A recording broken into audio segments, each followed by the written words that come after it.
creo que no lo van a poder oír muy bien porque yo voy a hacer ruido con los tambores. Entonces, bueno, pero vamos a hablar de psicología.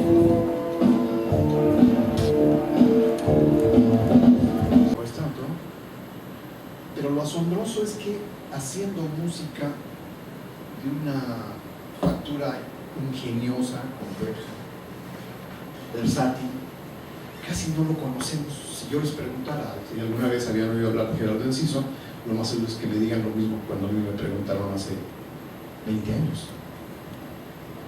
¿Quién es ese? Pero como él, hay un montón de gente que vale la pena en México y que por desgracia, como no los programan en la radio, no los conocemos. Y más desgracia aún, que no, como no los buscamos, pues no los oímos. Entonces, pues creo que vale la pena oír un poquito. Y por cierto que esta pieza es de hace 25 años, Amo a mi país se llama. Bien, pero vamos a hablar de psicología. Traía otra cosa, antes que esta, traía otras imágenes de un muy querido amigo que a lo mejor Sergio y a lo mejor Salvador lo conocieron, Domingo, un amigo de cabello largo que andaba en la facultad de psicología. Resulta que me contactó después de 27 años, le dieron mi teléfono y me dijo que está trabajando exactamente este tema, la historia de la psicología en México. Entonces le dije que iba yo a hacer este show hoy, este read, y me dio su presentación. Yo hubiera querido que la vieran porque contiene una buena cantidad de información con todo e imágenes que no es tan fácil tener acceso a ella. Por ejemplo, psicología, o una cosa que se le parece, se hizo en los tiempos de los mexicas. Hubo cosas interesantísimas, de manera absolutamente autónoma con respecto a lo que sucedió después de la conquista. El programa que Domingo preparó contiene además las fotos de una enorme cantidad de los primeros psicólogos mexicanos de finales del XIX y de los principios del siglo XX, que casi no tienen nada que ver, o casi no tuvieron nada que ver con la psicología desarrollada después de los años 50. Pero son un antecedente muy importante porque entre ellos hay uno muy famoso, Ezequiel Adeodato Chávez, que fue un personaje singular. El hombre no era psicólogo, era filósofo y muchas otras cosas, pero era un hombre de gobierno, era un político.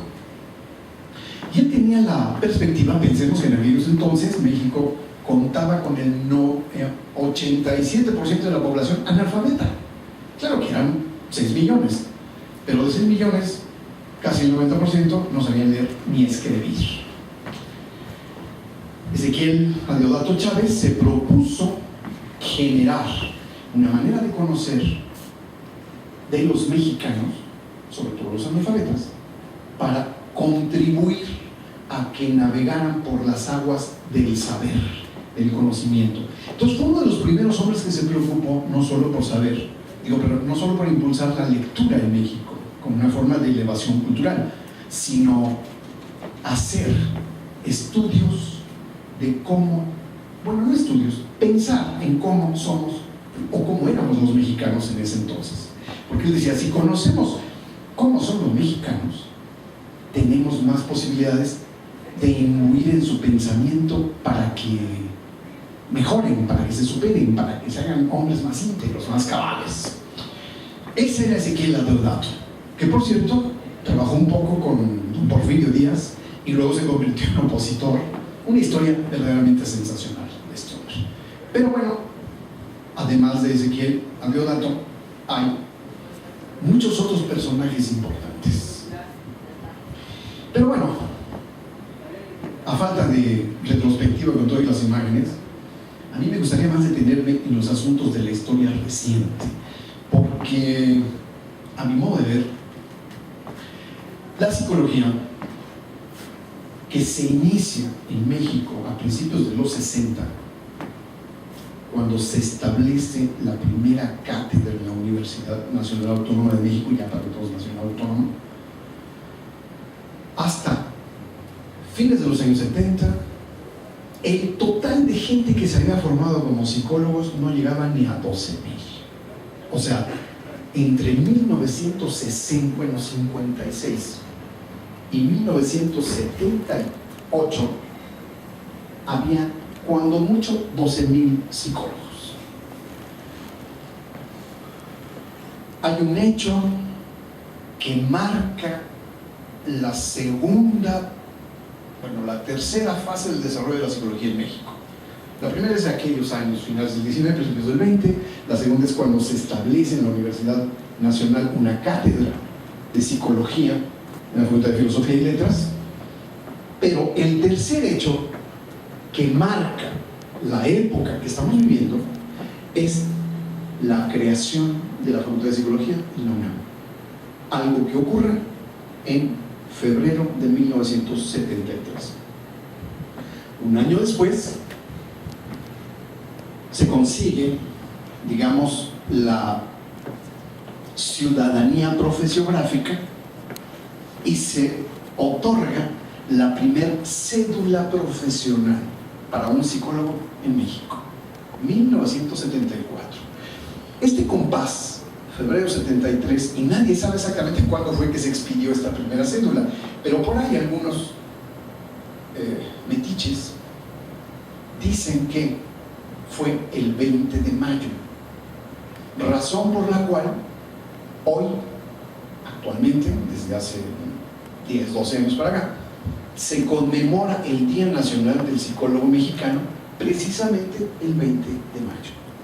Se instituyó así porque debimos creerle a un querido personaje de la psicología mexicana, Darbelio Castaño, quien, como muchos de los artífices de la psicología de esta tercera fase, ya falleció, porque él fue quien dijo en una reunión de una de las organizaciones jóvenes de psicólogos, la FENAPSIME, que a él le había tocado saber a quién, pero no se acordaba en ese momento y no se acordó nunca, le habían concedido la primer cédula profesional, y que fue el 20 de mayo. Pero, ¿qué es lo que caracteriza esta tercera fase del desarrollo de la psicología mexicana? Bueno, una buena cantidad de hechos. El más importante de todos es que una corriente psicológica norteamericana había enraizado en un manojo, en una pandilla de psicólogos, jóvenes la mayoría, que habían ido a estudiar a las universidades gringas donde se fomentaba esta corriente, el conductismo operante. Eran una parvada, jóvenes, ahora ya no lo son, ahora ya no son jóvenes, tampoco son parvada. Regresaron de Kansas, de Harvard, de estudiar con los meros del conductismo, entre ellos con pues nada menos que el creador de la corriente, Don Burrus Frederick Skinner. Y no llegaron, terminados sus estudios, a la Ciudad de México, sino se aposentaron en un lugar mucho más mullido, más terso, más grato para la vida, que es la ciudad de Jalapa. Hoy ya no lo es así. Jalapa ya es un radar como el DF, pero en aquellos entonces era un paraíso eso. Lo único que le faltaba era un poco de playa, unos cuantos cocoteros y un poco de mar. Hoy, con todo y eso, ya no sería tan plácido vivir allí. Pero bueno, estos hombres se aposentaron allí, crearon un departamento de psicología experimental y de poco a poquito, consolidándose en el país, fueron inmigrando a la ciudad y llegaron aquí más o menos en 1968-69 bajo el cobijo de un personaje de los más importantes que la psicología mexicana ha podido alojar, el doctor Luis Lara Tapia, que curiosamente no era psicólogo, había estudiado un posgrado en psicología, pero de origen era médico. Este hombre, de un par de colmillos retorcidos, supo moverse entre los tejemanejes universitarios y amparó a esta parvada de conductistas jóvenes. De hecho, él promovió que se fueran a estudiar. Así que, digamos, era el mariscal y su pelotón.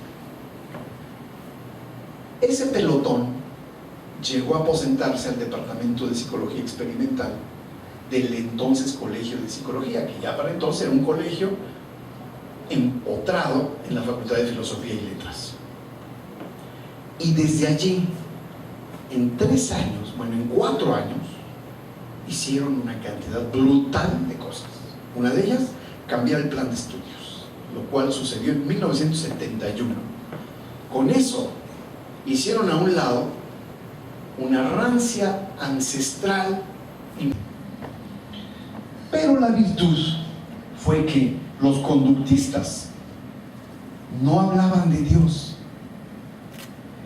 no hablaban del espíritu, no hablaban de la mente, hablaban de la conducta, hablaban del condicionamiento, hablaban de programas de aprendizaje. Y eso permitió que la psicología adquiriera otro cariz, otro talante. La psicología dejó de ser discursiva para convertirse en investigativa, al estilo conductista, desde luego. Eso multiplicó los ánimos de una buena cantidad de gente que no sabía todavía en preparatoria qué carrera estudiar. Y ocurrió un fenómeno brutal en 1971-72. Por primera vez ingresaron a estudiar psicología en una sola promoción cientos de estudiantes preparatorios. Cientos. Desde la fundación del colegio estudiaban eso decenas. Quiero decirles que a mí me tocó ser la segunda generación de los multitudinarios. Yo entré en 72 a la carrera, al colegio de psicología, y entramos 2.300 cráneos con todo y esqueleto. Después de nosotros, todas las generaciones eran de más de 1.000 estudiantes. Con el tiempo, desde luego, la matrícula se ha reducido porque hay un límite, pero bueno, todo eso fue resultado del trabajo muy convincente, muy sostenido de los conductistas. Para bien y para peor, lograron ellos erigir a la psicología como una profesión, implantarla, consolidarla, eso todavía no. Y ellos menos podían encargarse de algo así, pero ellos la implantaron.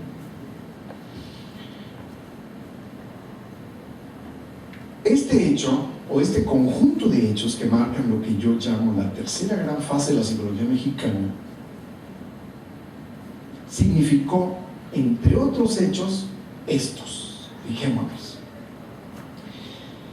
Repito que en 1978 el total de psicólogos titulados eran 12,000.